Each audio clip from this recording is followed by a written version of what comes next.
الحمدللہ نحمده ونستعینه ونستغفره ونؤمن به ونتوکل علیہ ونعوذ باللہ من شرور انفسنا ومن سیئات اعمالنا من یهد اللہ فلا مضل له ومن یضلل فلا هادی له ونشهد ان لا اله الا اللہ وحدہ لا شریک له ونشهد ان محمدا عبدہ ورسولہ۔ آئیے سب سے پہلے حضور پرنور شافعی یوم النشور صلی اللہ تعالیٰ علیہ وسلم کی بارگاہ میں ادب و احترام کے ساتھ درود و سلام کا نذرانہ پیش کریے۔ پڑھیے اللہم صلی اللہ سیدنا مولانا محمد وعلی آل محمد کما تحب ترضی بحسن علیہ صلاۃ و سلام علیک یا رسول اللہ صلی اللہ تعالیٰ علیہ وسلم۔ رسول اور آل رسول پر ایک مرتبہ برہد درود پیش کریے۔ اللہم صلی اللہ سیدنا مولانا محمد جد الحسن والحسین وعلی آل سیدنا مولانا محمد جد الحسن والحسین۔ صحابہ کرام رضی اللہ تعالیٰ عنہم کا وجود ہمارے لیے رحمتوں، برکتوں اور آسانیوں کا سبب ہے۔ وہ ان چمکتے ستاروں کی مانند ہے جو کفر و شرک اور الحاد کی تاریکیوں میں بھٹکتے مسافروں کو صراط مستقیم پر لانے کا ذریعہ بنتے ہیں۔ اسلام کے جس تن آور مضبوط اور وسیع عریض درخت کے سائے میں ہم آج پناہ لے رہے ہیں، ان مقدس ہستیوں نے اس کی آبیاری اپنے خون جگر سے کی ہے۔ صرف یہی نہیں بلکہ اس دین مدین کو زمانے کے تند و تیز ہواؤں اور طوفانوں سے بچانے کے لیے اپنا گھر بار، جان و مال، عزت و آبرو،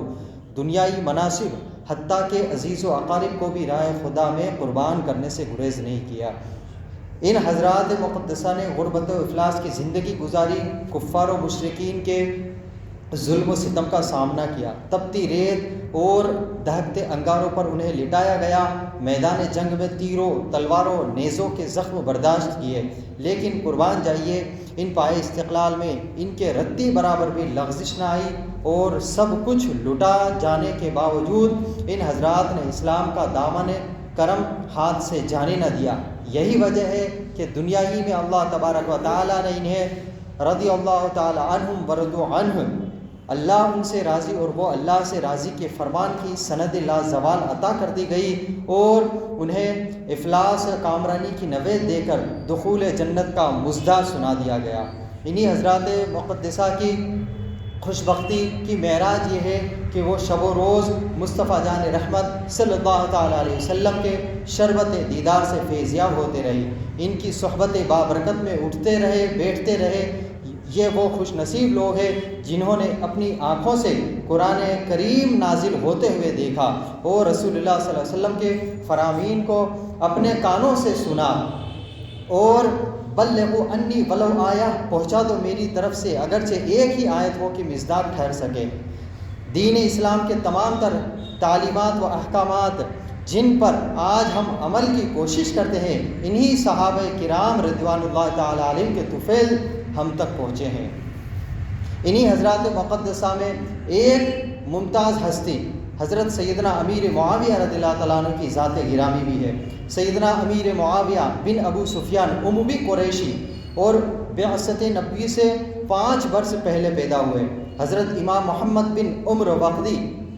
رحمۃ اللہ علیہ لکھتے ہیں کہ معاویہ صلح حدیبیہ کے بعد ہی مسلمان ہو گئے تھے، لیکن انہوں نے اپنا اسلام لوگوں سے پوشیدہ رکھا اور فتح مکہ کے موقع پر اپنا مسلمان ہونا ظاہر کر دیا۔ حضرات محترم، سیدنا امیر معاویہ رضی اللہ تعالیٰ نہایت شاندار شخصیت کے مالک تھے۔ حضرت سیدنا خالد بن معدان فرماتے ہیں کہ حضرت امیر معاویہ طویل القامت یعنی ایک لمبے چوڑے انسان تھے اور آپ کا رنگ گورا تھا۔ حضرت سیدنا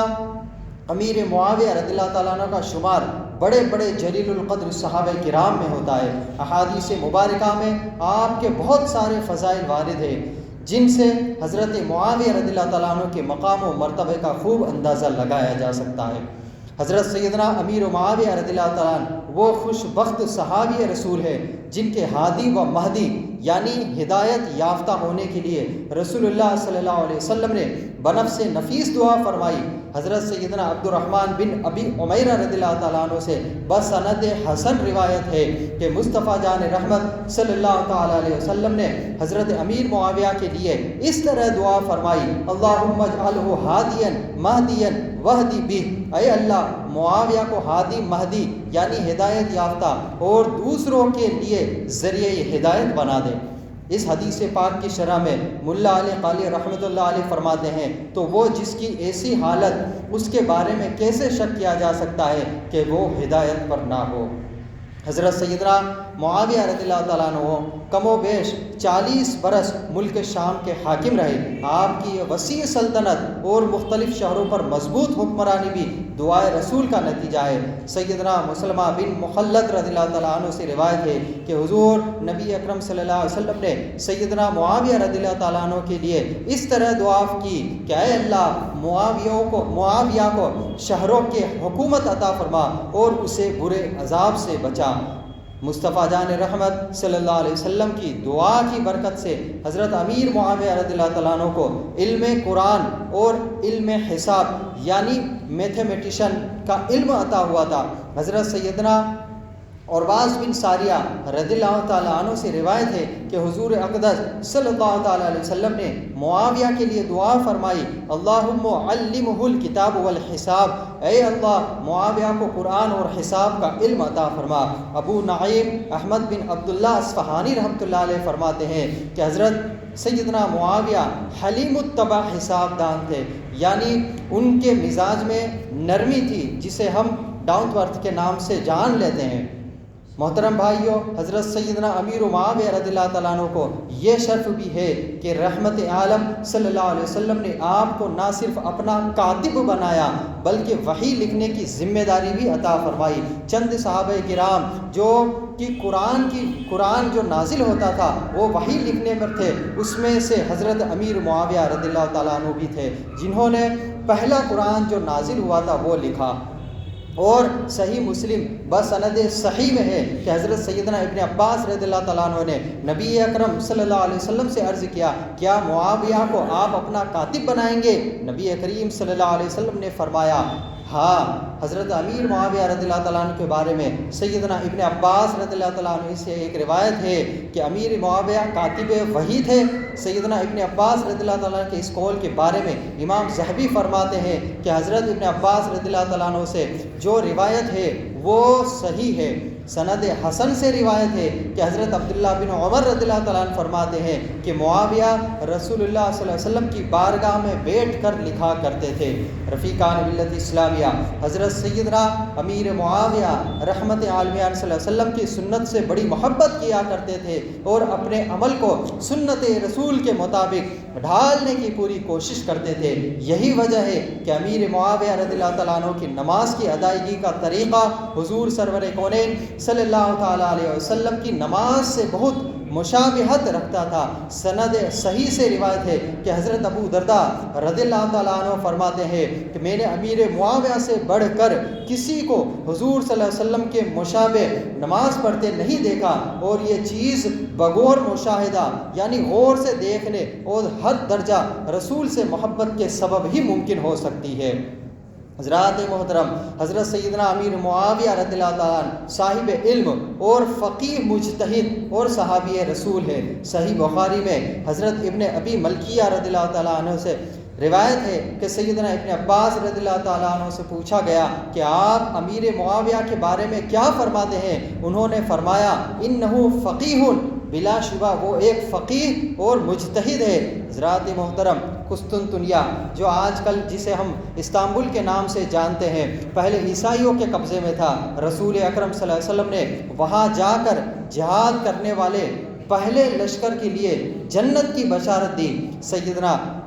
سیدہ ام حرار کہتی رضی اللہ تعالیٰ عنہ کہتی ہیں کہ میں نے رسول اللہ صلی اللہ علیہ وسلم کو فرماتے ہیں سنا کہ میری امت کا پہلا لشکر جو سمندری جہاز سے جہاد کرے گا اس پر جنت واجب ہے۔ اور ام حرار کہتی ہے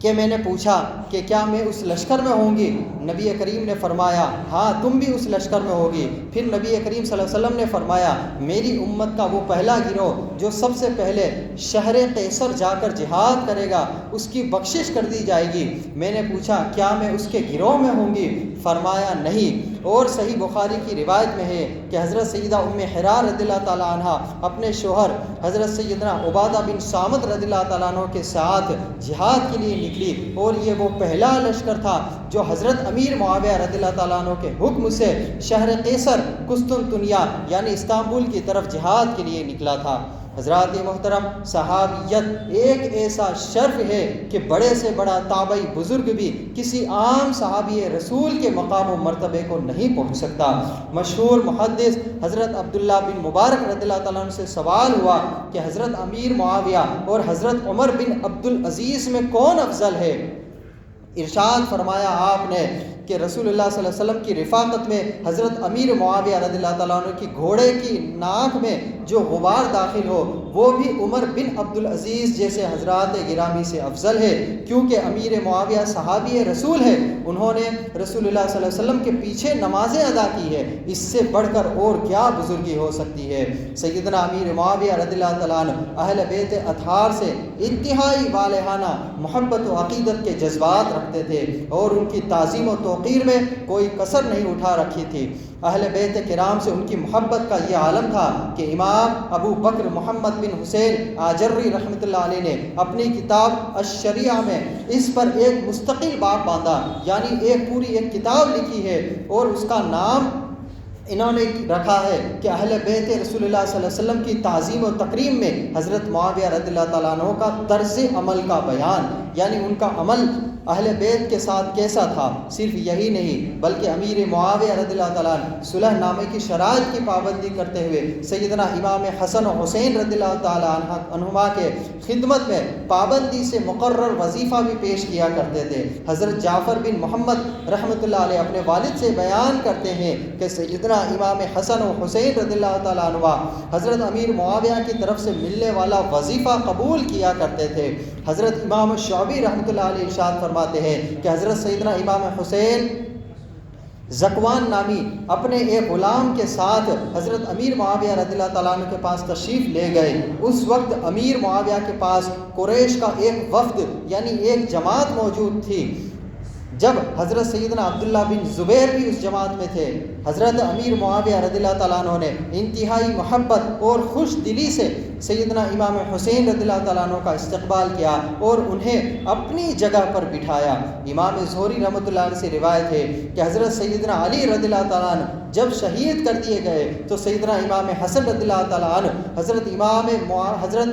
معاویہ رضی اللہ تعالیٰ عنہ کے پاس آئے۔ معاویہ نے ان سے آپ کی والدہ قرشی اور یزید کی ماں بنی کلب سے ہے، یہی بات پر یزید پر آپ کی فضیلت کے لیے کافی تھا، حالانکہ آپ کی والدہ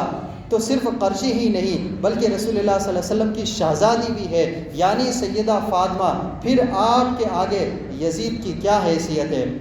لہٰذا امام حسن و حسین اور اہل بیت اطہار رضی اللہ تعالیٰ عنہم کی ایسی تعظیم و توقیر اور محبت کے باوجود خاندان اہل بیت کو بنیاد بنا کر حضرت امیر معاویہ پر مختلف قسم کی تہمتیں لگانا انتہائی ناانصافی ہے۔ حضرت شاہ ولی اللہ محدث دہلوی رحمۃ اللہ علیہ ارشاد فرماتے ہیں کہ جاننا چاہیے کہ حضرت امیر معاویہ بن ابو سفیان رضی اللہ تعالیٰ عنہ ایک ایسے شخص تھے جو اصحاب رسول میں سے تھے اور زمرہ صحابہ میں بڑے صاحب فضیلت رکھتے تھے، تو کبھی ان کے حق میں بدگمانی نہ کرنا اور ان کی بدگوئی میں مبتلا نہ ہونا، ورنہ تم حرام کے مرتکب ہوگے۔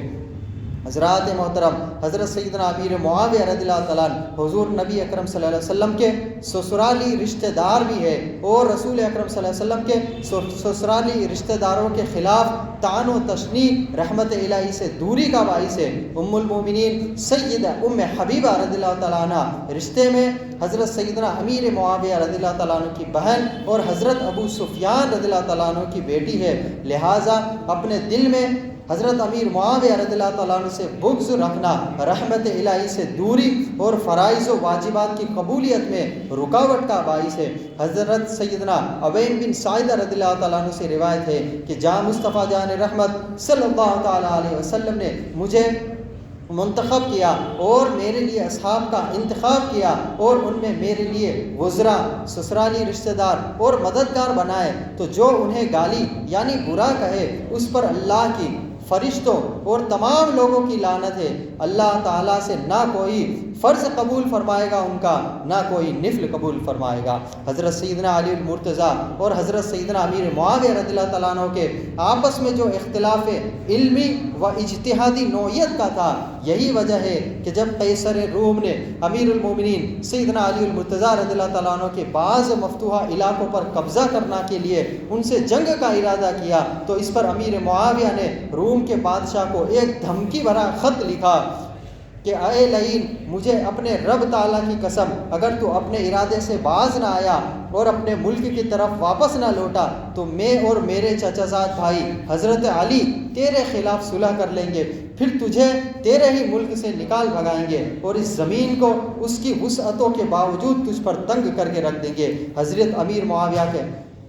اس حکمت اور آمیز خط کا خاطر خواہ اثر ہوا اور رومیوں کے بادشاہ کو حملہ کرنے کی ہمت نہ ہوئی۔ غور و فکر کا مقام ہے کہ حضرت سیدنا علی المرتضیٰ اور امیر معاویہ رضی اللہ تعالیٰ عنہ کے مابین اگر ذاتی نوعیت کی رنجش ہوتی یا اقتدار کا جھگڑا ہوتا تو حضرت امیر معاویہ رضی اللہ تعالیٰ عنہ رومی بادشاہ کو جنگ سے باز رہنے کے لیے ہرگز خبردار نہ کرتے۔ حضرت سیدنا امیر معاویہ کا آپس میں تعاون پر مبنی یہ طرز عمل ہے کہ ان کے محبت بھرے برادرانہ تعلق پر واضح دلیل ہے۔ حضرت صحابہ کرام رضی اللہ تعالیٰ عنہم کی ایک ایسی مقدس اور محترم جماعت کا نام ہے جو مصطفیٰ جان رحمت صلی اللہ علیہ وسلم اور آپ کی پوری امت کے درمیان رب العالمین کا مقرر کردہ واسطہ ہے، اور ان کی طرف غیر اجتہادی خطا کی نسبت کرنا قطعاً جائز نہیں ہے، کیونکہ انہوں نے جو کیا ہے وہ ایک اجتہاد تھا اور ان کا مطلوب و مقصود صرف اللہ کی رضا تھی۔ وہ سب ہمارے امام و مقتدا ہے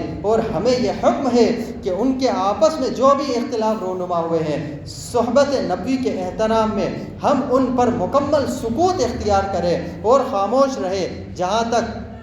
جنگ جمل کا معاملہ ہے تو در حقیقت سیدنا علی المرتضیٰ سمیت دوسرے صحابہ کرام جن میں حضرت طلحہ بن عبداللہ، حضرت زبیر بن عوام اور ام المومنین سیدہ عائشہ صدیقہ طیبہ طاہرہ رضی اللہ تعالیٰ عنہ وغیرہم میں سے کسی کو بھی یہ اختیار نہیں تھا کہ وہ اس جنگ کو روک سکے، جبکہ یہ سب جلیل القدر صحابہ اور مسلمانوں کی خیر و بھلائی کے سوا کسی اور چیز کے چاہنے والے ہرگز نہیں تھے۔ اسی طرح جنگ صفین میں امیر المومنین سیدنا علی رضی اللہ تعالیٰ عنہ حق پر تھے اور خال المومنین سیدنا معاویہ رضی اللہ تعالیٰ عنہ کا اجتہاد اگرچہ درست نہیں تھا، مگر اس اجتہادی لغزش کو بنیاد بنا کر کسی بھی شخص کو اس بات کی شرعاً ہرگز اجازت نہیں کہ وہ ان کی شان میں نازیبہ کلمہ کہے یا کسی قسم کی گستاخی کا مرتکب ہو۔ سراج الامہ کاشف الغمہ حضرت سیدنا امام اعظم ابو حنیفہ نعمان بن ثابت رحمۃ اللہ علیہ فرماتے ہیں کہ ہم سارے صحابہ کرام رضوان اللہ تعالیٰ علیہم اجمعین سے محبت کرتے ہیں اور کسی بھی صحابی کا ذکر بھلائی کے سوا نہیں کرتے ہیں۔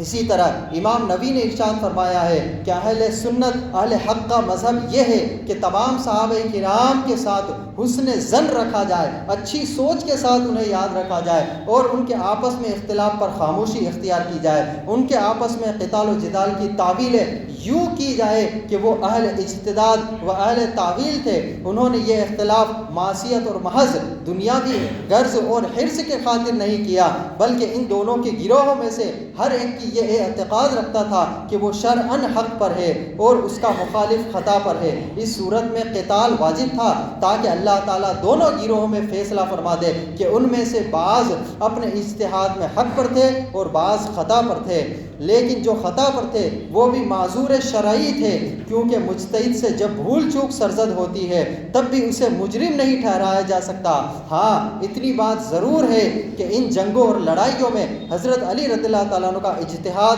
مصیب، درست اور حق پر مبنی تھا اور یہی اہل سنت کا مذہب ہے۔ حضرت سیدنا امیر المومنین فاروق اعظم رضی اللہ تعالیٰ عنہ نے حضرت امیر معاویہ کو ملک شام کا حاکم بنایا، آپ 40 برس تک وہاں حاکم رہے۔ حضرت سیدنا عثمان غنی کے قصاص کے معاملے میں اجتہادی اختلاف کی بنیاد پر حضرت معاویہ کا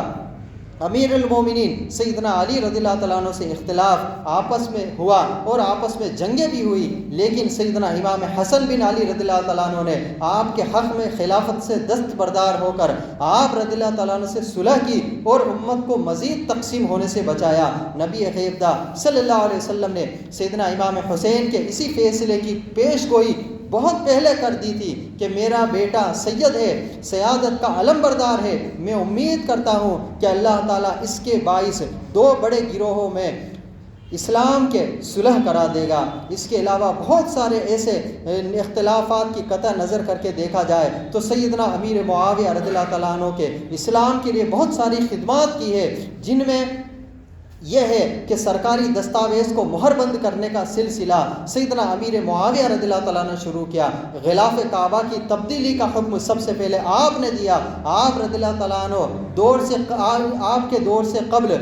کعبۃ اللہ شریف پر صرف غلاف پر غلاف چڑھائے جاتے تھے، لیکن انہیں اتارا نہیں جاتا تھا۔ بیت لیتے وقت کسی قسم لینے کا طریقہ سب سے پہلے سیدنا امیر معاویہ نے شروع کیا۔ امیر معاویہ کے دور میں بہت ساری فتوحات ہوئی، جن میں ودان، سوڈان، قیقان، غزامس، افریقہ، کوہستان، بلاد روم اور بلاچستان وغیرہ کی مزید علاقوں کی فتوحات خاص طور پر قابل ذکر ہے۔ آپ ہی نے سب سے پہلے نیوی فوج کو شروع کیا تھا، اور آپ ہی کے دور میں سب سے پہلے ڈاک خانہ کا انعقاد بھی ہوا تھا، اور ہندوستان میں سب سے پہلے حضرت امیر معاویہ رضی اللہ تعالیٰ عنہ کے دور میں ہی آپ کا ایک